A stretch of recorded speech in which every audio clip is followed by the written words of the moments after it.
What's up, cloud gamers? Welcome to the Cloud Gaming Extreme channel, your destination for all things cloud gaming. So in today's video, we're going to be comparing the Gamesir USB Lightning Controller for iOS. We're also going to be taking a look at the Razer Kishi controller, and then also going to be comparing this to the Backbone controller. We're going to try and decide which is the best controller for cloud gaming when it comes to iOS and USB using the Lightning connection. So let's get right into this, y'all.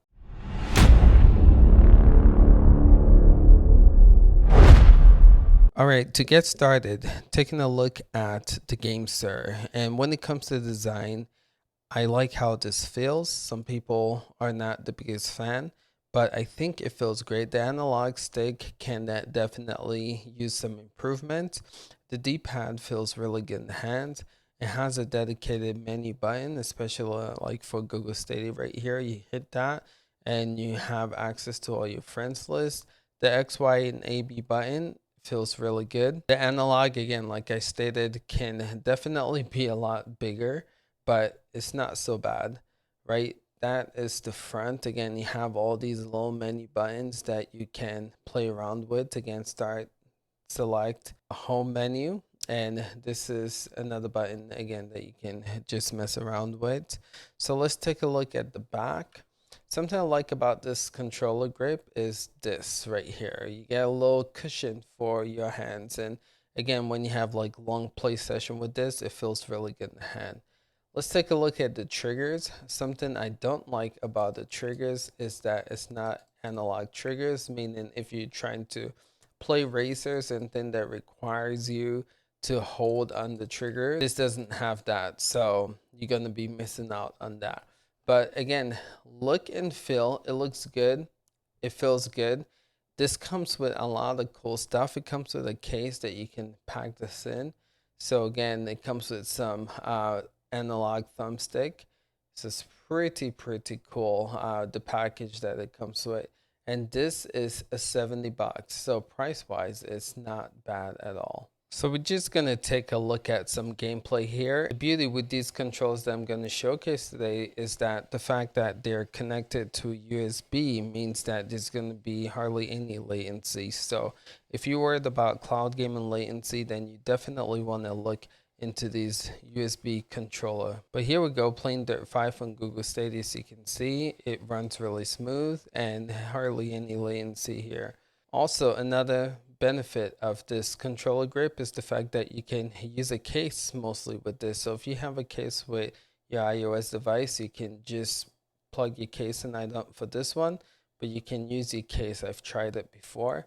The disadvantage that you're going to see with the other two is the fact that if you have a case for your phone, you'd have to take it off and then plug it in here.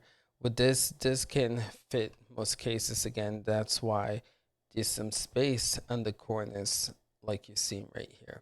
So overall, I would say this is my third pick when it comes to the best controller to use on your iOS device. But again, this is a really good one for sure, especially like if you budget friendly, because this is mid-tier compared to the others that I'm going to show you guys. All right, so the next controller grip that I want to showcase here is the Razer Kishi controller. As you guys know, this is one of the most popular controllers. Again, you plug it in here and it's good to go. It's pretty simple. USB connects here. You just plug it in, stretch it out, and you're good to go. It's connected.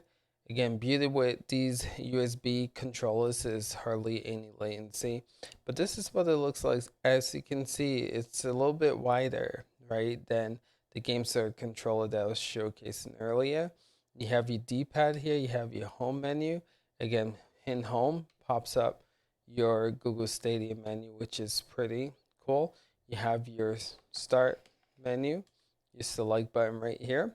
So that's all here. D-pad feels really good, especially like if you're playing fighters, which is awesome, right? You have your analog stick here.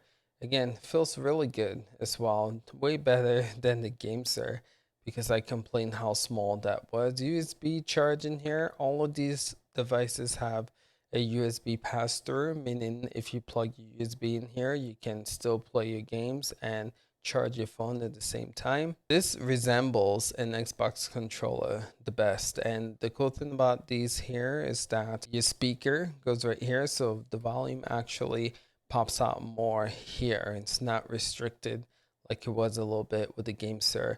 And let's take a look at the back here.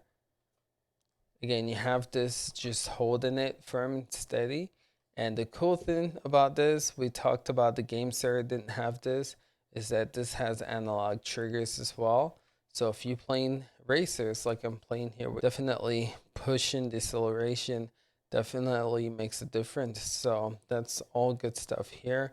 I would have to say, guys, this is my second favorite controller grip out of all the three that I'm going to showcase. And this is the cheapest, most affordable. You can go on eBay and find this for a really good price. I was able to get this for $40, and it came with a Razer headset as well for 40 bucks. So they have a lot of great deals on this controller, but if you want to just buy it outright, I believe it's 50 or 60 bucks. So definitely cheaper than the Gamesir, and yeah, it feels really good, guys. It feels really good. And the cool thing about this too, when you're done, is you can just pack it up really easily. So you just put it together like this,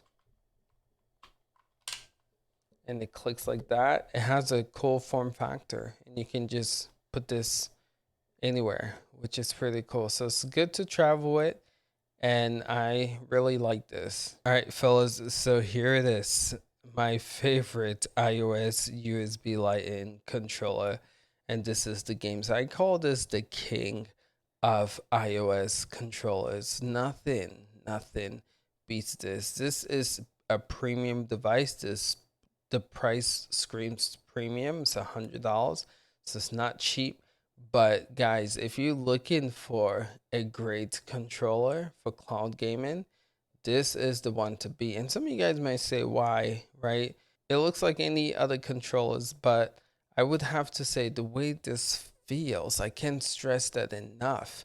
Everything screams premium and quality. Just the holding it, it just folds in your hands. And I've talked to many other people who've used this device. They can all agree that this feels special. It's almost like Apple created this. But let's plug this in. Again, just put it in the USB port here. And you're good to go. All right, so when you have it hooked up, this is what it looks like. You have your analog stick right here. You have your D-pad. The D-pad feels so good. Analog sticks feels so good. There's just something about the analog. I don't know what it is. I don't know if you guys can see it right there, but it's just really premium feeling, right? So you have the select button here. You have your start button here, and you have your capture button. So this gives you the option to capture screen. And the cool thing with the Backbone is it has its own little setup to where it has features that the others don't have, to where again you can screen capture and you can do other fun stuff. I made a dedicated review of this, so check that out, and explains all the features. But yeah, so this has features that the others don't have, so that's a huge plus. But we're not even talking about that in this video. In this video, we're just talking about the feel, the look, and what plays cloud gaming the best. And man, can't stress this enough. Let's take a look at the back, and you'll see here the way this holds your device. I mean, look at this. I can't stress this enough. And I would have to say one of my favorite thing about this controller is just how it feels. I mean, you look at the design, these little curvatures, this just it feels so good. I can't stress that enough. Once you hold this and hold the others, you'll know what I'm talking about. It's just like this is a full-fledged mixture of device with a controller and a smartphone. With this controller, it almost feels like a dedicated handheld device compared to an attachment. I guess that's the best way to put this. It feels really good. All right, so let's just get into some gameplay here. Again, this has analog triggers as well. So if you're playing racers, you push down, it makes a difference, right? Again, just feels so good. And I'm having some connection issues. It's not the control, I promise you. It's just Google Stadia not running well with my 1 gig internet speed connection. But anyway, um, yeah, this feels really good, guys. And again, can't stress this enough. If you have the money to put towards a controller for iOS and cloud gaming, this is definitely it. So this is my number one controller for iOS when it comes to cloud gaming for sure. All right, fellas, so that's my comparison. Let me know what your thoughts are in the comments below. Do you guys own any of these? Which one would you pick out of these three that I just mentioned for cloud gaming? And again, the benefit of all of these is the fact that they use USB-C connector, meaning that you'll get less latency. But again, price point wise, you have $100 here. Again, I call this the premium. You have $70 here and 60 here. So that's the price range, and you guys heard what my picks are for these, and I'll leave it to you guys. You guys let me know in the comments which one do you guys own, which one do you guys thinking about getting. The link is going to be in the description below to where you guys can find these and purchase them. All right, fellas, that's it for this comparison reviews. We'll catch you guys in the next one. Till next time, fellas, peace out.